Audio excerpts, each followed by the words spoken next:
आज के इस वीडियो में हम मास और वेट के बीच में डिफरेंस जानेंगे और मास क्या होता है और वेट क्या होता है ये जानेंगे। और हम किसी भी जैसे प्लैनेट्स या और भी किसी भी चीज़ का जैसे अर्थ का हमें ग्रेविटी का वैल्यू जैसे 9.8 है सभी जानते हैं, तो वो वैल्यू निकालना या तो और भी किसी प्लैनेट का वैल्यू निकालना कैसे निकाल सकते हैं उसकी ग्रेविटी का, तो वो भी आज इस वीडियो में हम जानेंगे। चलिए पहले हम जानते हैं मास क्या होता है। मास और वेट में डिफरेंस जानते हैं। मास होता है क्वांटिटी ऑफ मैटर, जैसे कोई भी सब्सटेंस है उसमें कितना मटेरियल्स है उसमें, वही उसके मास के बारे में। मास जितना ज़्यादा उसके में क्वांटिटी में मैटर रहेगा उसमें अगर जैसे कोई पॉलीथीन है उसमें हम ज़्यादा सामान रख रहे हैं तो उसका वेट बढ़ जा रहा है, मास बढ़ जा रहा है। तो उसमें क्या है, उसमें जितना मात्रा में क्वांटिटी ऑफ कोई भी मैटर हम उसमें रख रहे हैं तो वही मास हो रहा है, मास बढ़ जा रहा है। तो मास का वही डेफिनीसन है कि क्वांटिटी ऑफ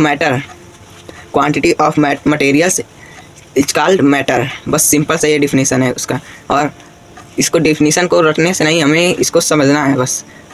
और वेट क्या होता है, वेट सभी लोग, ज़्यादातर लोग 90% लोग मास को ही वेट समझते हैं, वेट को ही मास, सभी एक ही समझते हैं। जैसे सभी लोग बोलते हैं 50 किलो वेट है, लेकिन वो रियल में वेट नहीं है, वो मास है। वेट होता है, वेट एक फोर्स है, तो वो उसका यूनिट न्यूटन होगा, फोर्स का यूनिट न्यूटन होता है, तो न्यूटन होगा उसका यूनिट। क्योंकि वेट है वो फोर्स है जिससे वो अर्थ हमें अपने सेंटर की ओर, अर्थ अपने सेंटर की ओर अट्रैक्ट करती है। पहले कोई भी ऑब्जेक्ट अपना जो अट्रैक्ट करती है, ग्रेविटेशनल फोर्स उसमें होती है, तो सेंटर से सेंटर की ओर वर्क करती है। तो अर्थ अपने ग्रेविटी से सेंटर की ओर हमें अट्रैक्ट करती है। हमें वेट जो मशीन में हमें वेट मापने पे पता चलता है, वो मशीन पे ऐसे ऑलरेडी सेट रहता है कि जैसे वेट का फार्मूला होता है mg, मीन्स मास जो रहता है, मास और जिस प्लेनेट में जैसे अर्थ है तो 9.8 है उसका ग्रेविटी, तो मास और 9.8 को मान लेते हैं 10 है, तो 50 किलो मान लीजिए वेट है, अगर मास है तो 50 kg, तो वेट बराबर mg हो गया। तो ग्रेविटी का वैल्यू 10 मान ले रहे हैं तो हो जाएगा 500 न्यूटन वेट हो जाएगा उसका। तो लेकिन जो मशीन होता है ऑलरेडी उसको डिवाइड करके बताता है हमें, मतलब ग्रेविटी का वैल्यू हटा देता है, उसे डिवाइड कर देता है, तो हमें मास बस दिखाता है, वो हमें वेट पता चलता है उस मशीन से, ऑलरेडी वो डिवाइड करता है। लेकिन हमें मास को जब मास पता करना रहता है तो हम कहीं सब्जी लेने जाते हैं, वो जो तराजू से तौलते हैं, या तो वैसे जो हम तराजू जो पुराने ज़माने का होता था वो भी, और जो बट्टे से जो 1 किलो का होता है, आधा किलो का, वो सभी तौलते हैं, वो मास तौलने के लिए हैं वो सभी। और जो मैकेनिकल हैं वो सभी वेट बताते हैं, लेकिन वो ग्रेविटी को क्या करते हैं, क्योंकि अर्थ से वो भी कनेक्ट रहते हैं, वो अपना ग्रेविटी को डिवाइड करके ऑलरेडी उसमें सेट रहता है सब चीज़ें, तो वो मास को ऐसे ही बता देते हैं डिवाइड करके। और मास, पहले मास हर एक जगह सेम रहेगा, मास की वैल्यू। अगर हम मास 50 किलो का वेट है, मास है, तो उसे हम कहीं भी ले जाएं, जैसे दूसरे प्लैनेट्स पे या तो दूसरे स्थान पे ले जाएं हम, तो उसमें मास कभी चेंज नहीं होगा। लेकिन अगर वेट की बात करें, वेट किस पे निर्भर करेगा, वेट भी W बराबर mg होता है, वेट का value mass into gravity, acceleration due to gravity. तो जी का वैल्यू, तो मास हमेशा सेम रहेगा हर एक जगह, लेकिन ग्रेविटी है जो हर जगह प्लेस पे डिपेंड करता है। देखिए अगर हम अर्थ के ज़्यादा ऊपर जाएंगे तो भी ग्रेविटी कम होगा, अगर अर्थ के क्रस्ट से नीचे जाएंगे अंदर की ओर तो भी ग्रेविटी का वैल्यू कम होगा। लेकिन अगर हम देखिए ग्रेविटी का असर पोल्स पे, जैसे अर्थ के पोल्स है north pole, south pole, poles पे उस अर्थ ग्रेविटी का क्योंकि अर्थ है चपटी, तो ज़्यादा असर उसका पोल्स पे रहता है ग्रेविटी।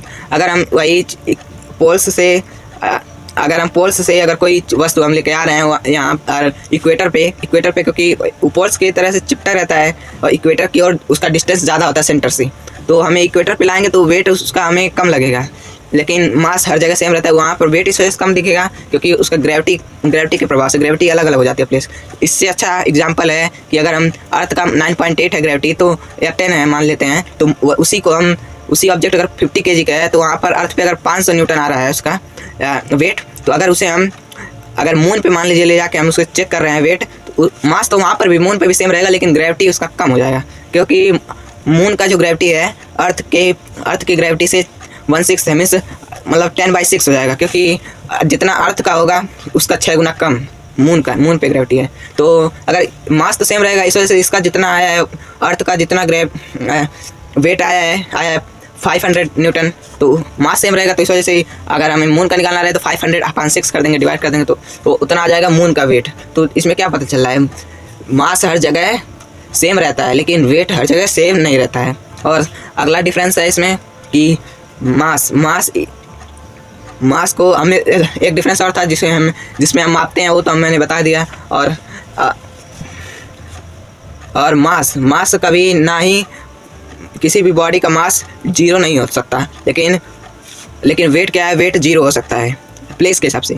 मास कभी 0 नहीं होगा लेकिन वेट 0 हो सकता है, क्योंकि अगर प्लेस ऐसा रहे जहाँ ग्रेविटी ना काम करे, ग्रेविटी 0 रहे, तो वो 0 हो सकता है, वो माइनस में भी हो सकता है।